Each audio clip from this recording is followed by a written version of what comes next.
niin siinä se nyt on sitten tämä karmea totuus. Tuolla eri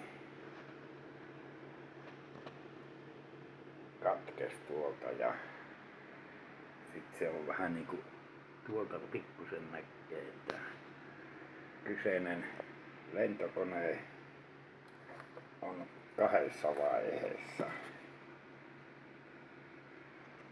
Siitä se katkesi. Onneksi on helppo liittää. Muuten ehyt kone, että siinä mielessä ihan hyvä. Keula säästy. Ei oo klappeja tuollakaan kovin aika tasainen ja molemmat potkurit on ehyet. Ei oo teräviä kulmia ja ne kääntyy.